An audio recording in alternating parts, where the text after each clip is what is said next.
Bismillahirrahmanirrahim. Today our topic is about still. त still छा आहे, स्टिल सेंटेंस में कीअं इस्तेमालु कजे, उन जी माना कहिड़ी निकिरंदी। अगरि कहिड़े सेंटेंस में अगरि स्टिल नाउन जी सूरत में थो अचे त उन जी माना छा थींदी, अगरि एडवर्ब जी सूरत में अचे त उन जी माना छा थींदी, एडजेक्ट में थो अचे त माना छा थींदी, अगरि वर्ब जी सूरत में अचे थो त माना छा थींदी।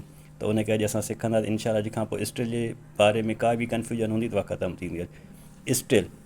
स्टिल अगरि नाउन जी सूरत में इस्तेमालु थींदो त उन जी माना थींदी तस्वीर।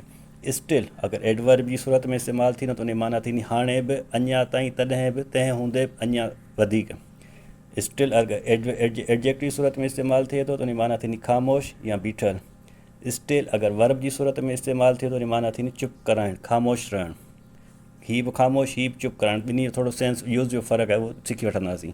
अचो त लेट्स गेट स्टार्टेड। त उनखे वर्ब बि अगरि इस्तेमालु करियूं त वर्ब जी सूरत में अगरि उन जी माना छा आहे, चुप कराइणु। त अगरि उहो सेंटेंस में यूज़ करियूं त सेंटेंस में स्टिल कीअं ख़बर पवंदी त हिते स्टिल कीअं आहे, वर्ब आहे या एडवर्ब आहे, उन जी माना छा आहे। Keep still when I brush your hair. चए थो कीप स्टिल माना चुप करे बीह, चुप करे वेह, चुप रह। इन सेंस में जेको असां इस्तेमालु कयूं, चुप रह, चुप करे बीह। मां तुंहिंजे वारनि खे फणी ॾेई वठां या फणी ॾियां थो। जॾहिं माण्हू फणी ॾींदो आहे त को माण्हू मूवमेंट कंदो आहे, चुर पुर कंदो आहे, माण्हू चवंदो आहे चुप करे बीह, चुप करे बीह। त चुप उहो थींदो keep still while I brush your hair. अगरि सेकेंड सेंटेंस इन ॾिसूं, he tried to still the angry crowd. हुन कोशिशि कई ख़ामोश करणु कावड़ियल जेको बि मेड़ हुयो, जेको बि क्राउड हुयो, हुनखे ख़ामोश करण जी हुन कोशिशि कई। ख़ामोश करणु, चुप कराइणु, स्टिल ख़ामोश करणु, चुप कराइणु। स्टिल ही वर्ब जी सूरत में इस्तेमालु थिए थो। अगरि उनखे असां नाउन जी सूरत में ॾिसूं त नाउन जी सूरत में तस्वीर माना थींदी आहे। हीअ थोरो घटि इस्तेमालु थींदो आहे पर इस्तेमालु ज़रूरु थींदो आहे। इन जी माना नाउन में थींदी तस्वीर। अगरि उन जो सेंटेंस पढ़ूं, this still shows the actor in action. This still माना हीअ तस्वीर या हीअ फ्रेम ॾेखारे थो त एक्टर एक्शन में आहे। फिल्म में अगरि माण्हू का फिल्म ॾिसंदो, उन पोस्टर हूंदो आहे त उन पोस्टर या तस्वीर हूंदी आहे, तस्वीर खे स्टिल चइबो आहे। She shared a beautiful still on her Instagram.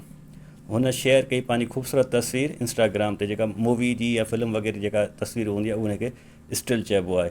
हीअ वर्ब जो यूज़ेज आहे जेको असां ॾिठोसीं। हीअ नाउन जो यूज़ेज आहे जेको असां पढ़ियोसीं। हाणे ॾिसूं था त उनजो एडजेक्टिव में किथे कीअं इस्तेमालु थिए थो, एडवर्ब में कीअं इस्तेमालु थिए थो। अगरि असां स्टिल खे एज़ अ एडजेक्ट इस्तेमालु करियूं था त उन जी माना थींदी बीही वञणु या ख़ामोश थियणु या सनाटो छांइजी वञणु। अगरि उनखे सेंटेंस में इस्तेमालु करियूं त the C became still after the storm. तूफ़ान खां पोइ समुंड ख़ामोश थी वियो या बीही वियो। The night was completely still. राति बिल्कुलु ख़ामोश हुई, ख़ामोश या बीही वई। हाणे अचूं था आख़िरी जेको स्टिल एज़ अ एडवर्ब। हीअ असांजो लास्ट जेको यूज़ेज सिखणो आहे असांखे, स्टिल एज़ अ एडवर्ब। हीअ बिल्कुलु कॉमन आहे ऐं आम बोलचाल में, स्पोकन इंग्लिश में, ग्रामेटिकली काफ़ी जॻहनि ते अगरि टेस्ट में किथे पेपर में अपियर थियनि उन में हिन जॻह जा बि काफ़ी सुवाल ते ईंदा रहंदा आहिनि। स्टिल जो इस्तेमालु किथे ऐं कीअं थियणो आहे, इनखे बाक़ाइदे चङे नमूने सां सम्झणो आहे ऐं पढ़णो आहे।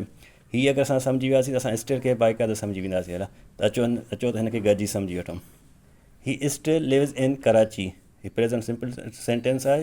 He still lives in Karachi. ही कराची में अञा बि रहे थो, हाणे बि रहे थो। अगरि असां हुनखे इंट्रोगेटिव कंदासीं त असां स्टिल जेको आहे सब्जेक्ट खां पहिरीं खणी ईंदासीं। Still he live in Karachi. Interrogative थींदो छा, ही अञा बि कराची में रहे थो। त स्टिल हिते सब्जेक्ट खां पोइ आहे। अगरि इंट्रोगेटिव में कंदासीं त सब्जेक्ट खां पहिरीं ईंदो। अगरि असां हुनखे नेगेटिव कंदासीं त नेगेटिव में पहिरीं सब्जेक्ट ईंदो, पोइ स्टिल ईंदो, पोइ हेल्पिंग वर्ब ईंदो। He still does not live in Karachi. ही अञा बि कराची में नथो रहे। He still does not live in Karachi. ही कराची अञा बि नथो रहे। नेगेटिव सेंस में थी वियो त ही सब्जेक्ट अची वियो, पोइ स्टिल, पोइ हेल्पिंग वर्ब थींदो, पोइ मेन वर्ब ईंदो। अगरि असां हुनखे ताक़ीदी बणाईंदासीं, एम्फसाइज़ कंदासीं, त असां हुनखे प्रेज़ेंट कंटिन्यूस में रखंदासीं। He is still not living in Karachi. ही अञा बि कराची में न पियो रहे। माना पहिरीं रहंदो हुयो, हाणे नथो रहे, हाणे कंटिन्यूसली हुते नथो रहे। त पोइ असां चवंदासीं he is still not living in Karachi. ही कराची में अञा बि या हाणे बि न पियो रहे। अगरि असां हिनखे इंट्रोगेटिव ऐं नेगेटिव कंदासीं, still he does not live in Karachi. Still he does not live in Karachi. छा ही अञा बि कराची में नथो रहे।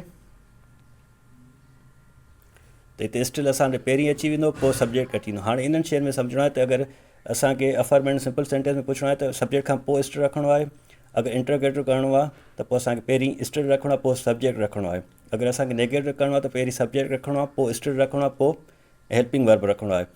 ऐं लास्ट वन जेको अगरि असांखे इंटरोगेटिव नेगेटिव करिणो आहे त पोइ असांखे पहिरीं स्टिल रखिणो आहे। हीअ असांजे एडवर्ब जो यूज़ेज आहे स्टिल जो, जेको असांखे चङे नमूने सां सम्झी वियासीं। इंशाल्लाह अॻिते हिन जी कोई बि कन्फ्यूजन हूंदी त दूर थी वेंदी हली। हीअ जेको एडवर्ब जी कुझु शयूं हूंदियूं जिन खे असांखे चङे नमूने सां सम्झणो आहे, त छो त हाणे में घणो जेको कन्फ्यूजन थींदो आहे उहो एडवर्ब में थींदो आहे। त एडवर्ब में स्टिल जी प्लेस किथे आहे? अगरि अफर्मेटिव आहे त हुन में स्टिल किथे लिखियो वेंदो, अगरि इंट्रोगेटिव आहे त किथे थींदो, अगरि नेगेटिव आहे त किथे थींदो, अगरि इंट्रोगेटिव नेगेटिव आहे त स्टिल जो प्लेस किथे थींदी। त इन शइ खे वधि में वधि फोकस करिणो आहे ऐं सम्झणो आहे। हाणे होपफुली असांखे सम्झ में अची वेंदो त एडजेक्टिव में अगरि स्टिल आहे त उनजी माना छा थींदी, अगरि एडवर्ब में आहे त कीअं माना थींदी, नाउन में उनजी माना छा थींदी, ऐं वर्ब में उन इस्तेमालु ऐं माना छा थींदी। लास्ट वन जेको आहे स्टिल जी अगरि माना अञा वधीक माना में इस्तेमालु करियूं, स्टिल ग्रेट इफर्ट्स, अञा बि वधीक कोशिशूं, स्टिल एन अदर एक्सप्लेनेशन, अञा बि वधीक वज़ाहितूं। अगरि किथे को लफ़्ज़ ॿुधण लाइ मिले थो या पढ़ण लाइ मिले थो, स्टिल बर्थ या स्टिल बॉर्न, उन जी माना थींदी मोल ॼावल ॿार। हीअ हुयो यूज़ेज स्टिल जो जेको असां हिन महिल ताईं पढ़ियोसीं, सिखियोसीं। इंशाल्लाह अॼु खां पोइ तव्हांखे काई बि इन में कोई बि कन्फ्यूजन न थींदो त हीअ स्टिल अगरि कंहिं इस्तेमालु करियो आहे या मूंखे ॻाल्हाइण लाइ मूंखे किथे ॿुधण लाइ मिलियो आहे त हिन स्टिल जी माना छा हूंदी, उहो एडवर्ब आहे, एडजेक्टिव आहे, वर्ब आहे या नाउन आहे। इहो स्टिल हुयो। होपफुली अगरि तव्हांखे वीडियो सुठो लॻो, पसंदि अची, अगरि तव्हांखे का शइ सम्झ में अची वई त हिनखे लाइक ऐं सब्सक्राइब ज़रूरु कंदा। Thank you so much.